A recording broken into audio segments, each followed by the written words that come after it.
We are taught that history began with a single command: let there be light. But what if that divine light was not breaking upon a new creation, but upon the ruins of an old one?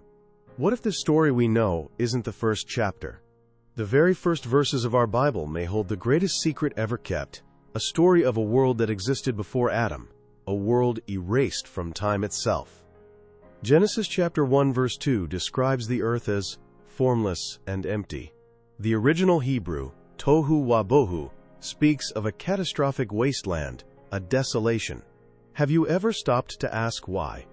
Was God's original creation a chaotic failure? Or did something happen between verse 1 and verse 2, a cataclysm so profound it shattered the first dawn and left the world a ruin, waiting to be remade? This question is not a challenge to our faith.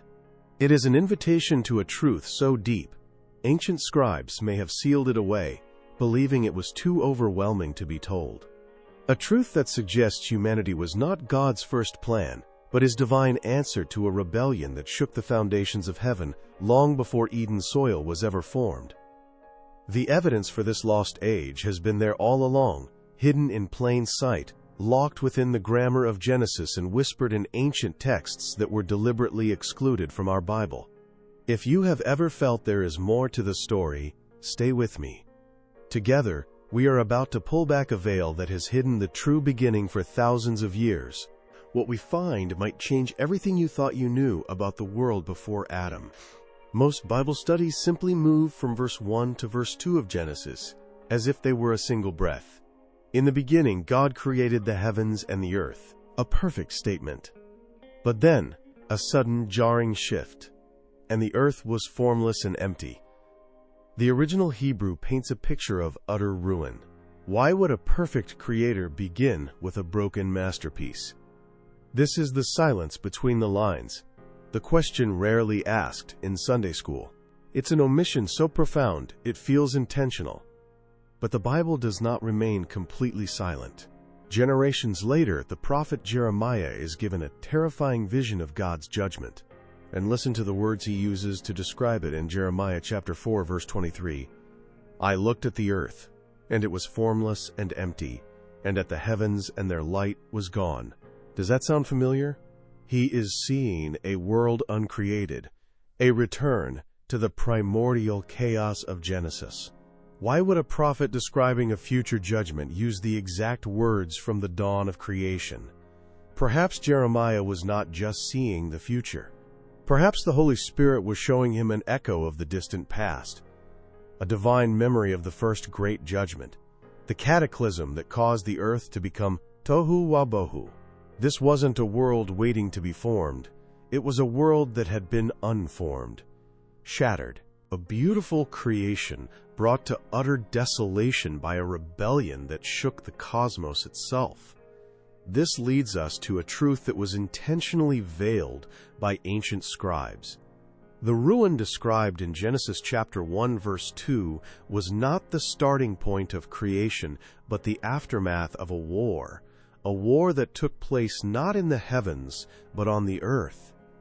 And it wasn't fought by angels alone. What if I told you there was evidence of a race that existed in that first perfect world? A civilization that fell so far, God not only destroyed them, but wiped the memory of their existence from the fabric of time. The silence between Genesis chapter 1 verse 1 and 1 to 2 is not empty. It is filled with the echoes of a story so profound ancient scribes chose to seal it away. But fragments of this forgotten history survived, preserved in texts that were left on the cutting room floor of our modern Bible. Texts like the Book of Jubilees, sometimes called the Lesser Genesis, and sealed rabbinic traditions speak of this lost age, not in myths, but as a sacred memory. Imagine for a moment a world before the 6 days of recreation, a world bathed in a divine light we have never seen. This was God's original masterpiece. And upon it lived a civilization, not of men born from dust, but of beings of immense power and intellect. They were the first race, the original inhabitants of a perfect earth. Ancient Jewish lore whispers of their cities of light, and their understanding of the very fabric of creation, but their knowledge became their downfall. Unlike Adam, their sin was not simple disobedience. It was cosmic rebellion, an act of supreme pride. The prophet Isaiah speaks of a being who said in his heart, "I will ascend to heaven. I will raise my throne above the stars of God." We are taught this was Lucifer in the heavens. But what if this was also a record of his earthly counterpart, the king of this first race, who sought to seize the authority of the Creator himself? This truth, that a terrestrial rebellion shattered the first creation, was deemed too unsettling. If this idea is new to you but feels true in your spirit, let us know in the comments. The judgment for this cosmic treason had to be absolute. The cataclysm that followed was not a flood of water, but a flood of divine power that unmade reality itself, plunging that perfect world into the formless, empty wasteland of Genesis chapter 1 verse 2. The memory of that first race was meant to be erased from time, but a question remains, a chilling possibility that hangs in the silence of that forgotten age. If their world was so completely destroyed, did any of their forbidden knowledge survive the ruin? The knowledge that survived was not written in stone or scroll. It was an echo, an imprint of pride left upon the very fabric of a broken reality. The rebellion of this first race was not a simple act of eating forbidden fruit. It was a calculated attempt to hijack the mechanisms of creation. Ancient traditions suggest they learned to manipulate life, to bend the laws of physics, to create without the authority of the Creator. Their sin was the ultimate blasphemy. They sought to become their own gods on God's earth. Imagine the judgment required for such a crime. It could not be a simple flood. It had to be an act of divine unmaking. The light of that first sun was extinguished. The mountains were brought low, and the cities of light were plunged into an abyss of absolute darkness and chaos. This was not God losing control. This was God demonstrating it completely. He pressed a cosmic reset button, returning his perfect creation to the desolate wasteland of Tohu Wabohu, a silent, empty ruin waiting for a new voice to speak a new light into existence. Why was this story removed? Perhaps the ancient scribes, guided by wisdom, understood that humanity needed a simpler beginning. The story of Adam's fall is a lesson in obedience. The story of the first race's fall is a terrifying revelation of a cosmic evil that predates mankind. It was a truth so profound, so devastating, it was sealed away to protect the fragile faith of a new world. The story of Eden is not the beginning of the battle between good and evil. It is simply the chapter where humanity was invited to join the fight. This changes our understanding of Genesis completely. The 6 days of creation are not an act of making something from nothing. They are an act of divine restoration. God was not building a new house. He was reclaiming a ruined one. Every command, "Let there be light," "Let the waters separate," was a direct reversal of the chaos left behind by that first judgment. And into this restored world, God placed a new creation, Adam, made not of light and energy but of humble dust, a deliberate choice, a new beginning. But if their world was so completely erased, why do the prophets centuries later receive visions that seem to be memories of it? This is why the story you heard in Sunday school is so different. We are handed a simple linear narrative. God creates, Adam falls, Christ redeems. It is a story of profound and perfect truth. But it is not the complete story. The version we have is a carefully edited account, a history curated for a specific purpose. Decisions were made in solemn councils, centuries after Christ walked the earth. Men of God, with sincere hearts, drew a line in the sand. On one side, they placed the books that told the story of Adam's world. On the other, they placed the texts that whispered of the world before him. They did this, we are told, out of wisdom. The truth of the first race, their cosmic rebellion, and the unmaking of a planet, was deemed too profound, too terrifying. How could a fledgling faith comprehend a war that predated their own existence? How could they understand a God who would erase an entire creation? To protect the flock, they sealed the story away. They chose to begin the tale with Adam, presenting his fall as the origin of sin, rather than what it truly was, the second battle in a war that had already been lost once before. This almost never gets mentioned from the pulpit. The idea that early church fathers and scribes acted as gatekeepers of revelation is deeply unsettling to many. But they believed they were serving God by simplifying his narrative. They feared that knowledge of a pre-Adamic race would lead to confusion, to pride, or to the worship of these fallen, powerful beings. They chose a safer truth over the complete truth, burying the memory of that first judgment beneath layers of tradition and doctrine. A merciful censorship, they might have called it. But God's truth cannot be buried forever. It finds ways to surface. The prophets were given visions that broke through the veil of time, showing them echoes of that first shattered world. Their writings are the divine fingerprints left on a story that was meant to be forgotten. But what if those visions were not the only thing that survived? If the memory of that first race could pierce through time into the minds of God's chosen, is it possible that something far more tangible, something physical, survived the ruin of that ancient world? The answer is yes. Something survived. Not a city of light, not a physical throne, but something far more insidious. A spiritual residue. A corruption left imprinted upon the very foundations of the restored earth, like a stain that could not be washed away by the waters of the deep. This was the forbidden knowledge of the first race, the science of their rebellion, the echo of their pride. It lay dormant, a seed of darkness buried beneath the soil of Eden, waiting for a new hand to reach for it. This is why, generations after Adam, strange and terrible things began to happen. Genesis chapter 6 speaks of the sons of God coming down to the daughters of men, creating a race of giants, the Nephilim, heroes of old, men of renown. We are often taught these were fallen angels. But what if they were something more? What if they were beings who had rediscovered a fragment of the power that destroyed the first world? What if the Nephilim were a horrifying echo of the first race, a failed attempt to recreate their power? But that is not the most shocking revelation. The connection between the first world and the giants of Genesis is only a symptom of a much deeper truth. A truth that points back to the very beginning of our own story, in the garden. This is a level of understanding that requires deep spiritual discernment. If you feel called to explore these hidden connections that reframe our entire understanding of Scripture, consider joining our community of seekers by subscribing, because we are now entering the heart of the mystery. The real question isn't just their forbidden knowledge survived. The question is how Adam's world gained access to it. The serpent in the garden did not offer a simple piece of fruit. He offered the exact same temptation that caused the first rebellion. You will be like God. Think about that. Was the tree of the knowledge of good and evil merely a test of obedience? Or was it something more? What if that tree was a key, a gateway to the very power and knowledge that had shattered a world once before?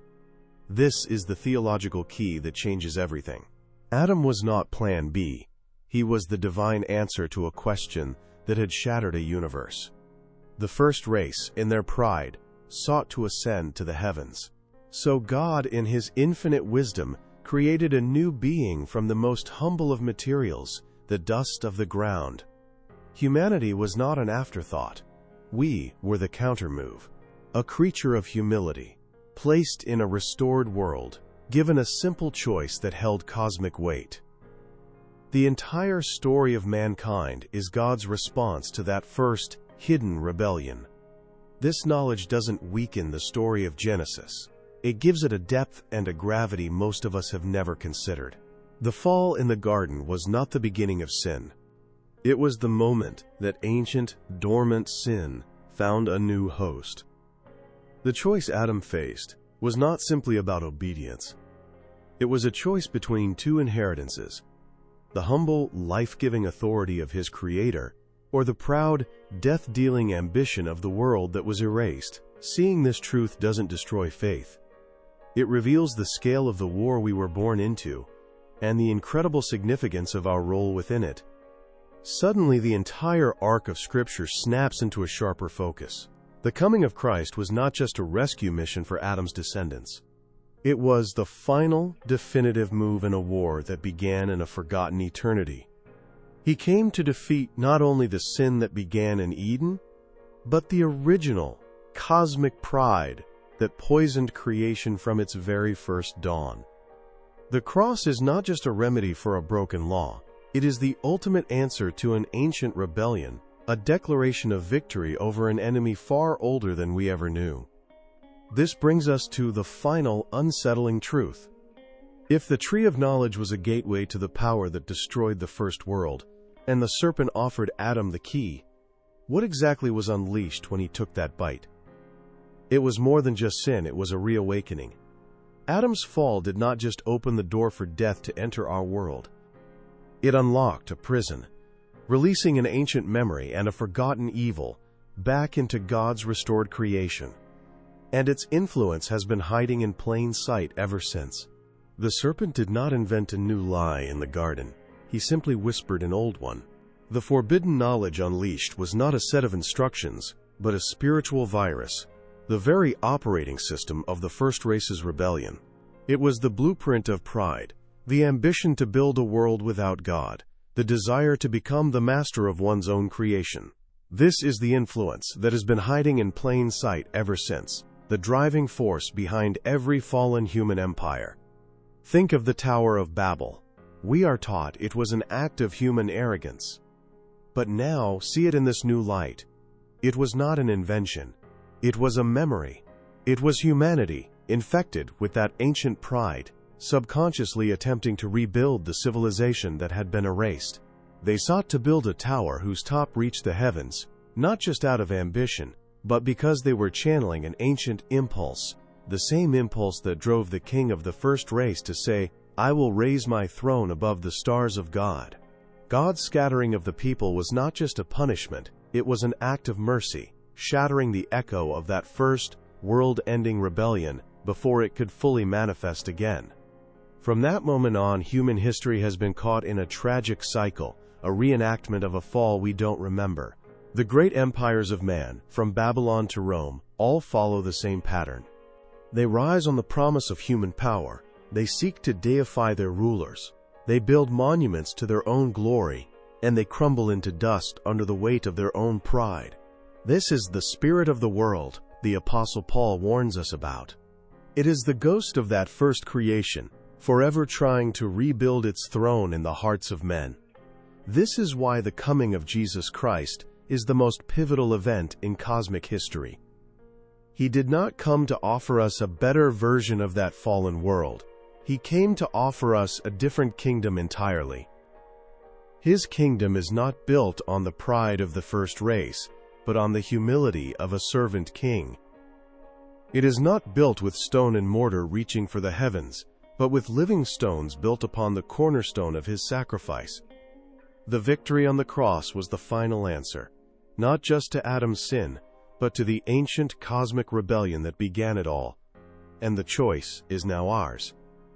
To live by the echoes of that forgotten pride, or to be reborn into the eternal kingdom of the one who makes all things new. Understanding this changes the very texture of your faith.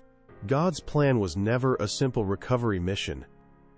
It was a masterpiece of cosmic strategy, conceived before the foundations of our own world were restored.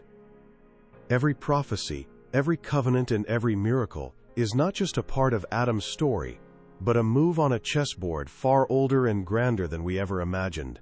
The silence of the ancient scribes was born of a fear that this truth would overwhelm us. But what if they were wrong? What if, in this specific time, God is now revealing the true scale of his wisdom to those with ears to hear? Perhaps you have felt it your entire life, a sense that there was more to the story. A quiet dissatisfaction with teachings that felt wide, but not deep. That is not a failure of your faith. It is the mark of a spirit prepared for stronger food. This revelation of a world before Adam is not for the spiritually complacent. It is for the seeker, the watchman, the believer who knows that the simple stories we are told as children are merely the doorway into a mansion of divine mystery. If this hidden history resonates within you, it is because you were meant to understand it. You were meant to see the battle behind the battle. This is why so much of modern faith can feel hollow. We have been fighting a war without knowing who the original enemy was, or what the first battle was truly about. We see the symptoms of that ancient pride all around us, in the relentless pursuit of power, in the worship of human intellect, and in the desperate attempt to build a perfect world on a cracked foundation. We have been treating the wounds of Adam's fall, while the ancient infection of the first race's rebellion continues to fester just beneath the surface, whispering the same old lie: you will be like God. But this knowledge is not meant to bring despair. It is meant to bring clarity. It frames our purpose with divine significance. You are not just a descendant of a fallen man. You are a soldier, born onto a reclaimed battlefield, a living testament to God's answer against a cosmic pride. Every act of humility, every prayer of dependence, every choice to follow Christ is a direct counter-assault against that first world-shattering rebellion. And it raises one final crucial question. If this is the true nature of the war, what is our role in its final chapter? Your role in this final chapter is to make a conscious choice. The world will always offer you the blueprint of that first race, the path of pride, self-reliance, and the ambition to build your own throne. But Christ offers you the path of humility, dependence, and inheritance in a kingdom that cannot be shaken. This is the war being fought within every human heart. It is the choice between the echo of a forgotten rebellion and the voice of the one who restores all things. For centuries, this deeper understanding was sealed away, a truth veiled by the wisdom of men who feared it was too much to bear. But we are living in a time of unveiling. God is pulling back the curtain, revealing the true depth of His plan to those who have been asking for more than just the surface story. This is not a new gospel. It is the original context for the gospel we have always loved, now illuminated by a light from before the dawn of our own time. If this truth burns in your heart, if it resonates with a part of your spirit that has always known there was more to the story, then let that be a sign. Show that this message has found a home by leaving a like, and subscribe to this channel and activate the bell. By doing so, you join a fellowship of believers who are ready to move beyond the shallow waters and explore the deep things of God. And if you feel called to support this mission, we now have a members area. By becoming a member, you bless this work and become a partner in helping us continue to produce edifying and revealing content like this. Finally, in the comments below, write where you are watching from, so we can all see how far the light of this forgotten truth is now reaching hearts around the world.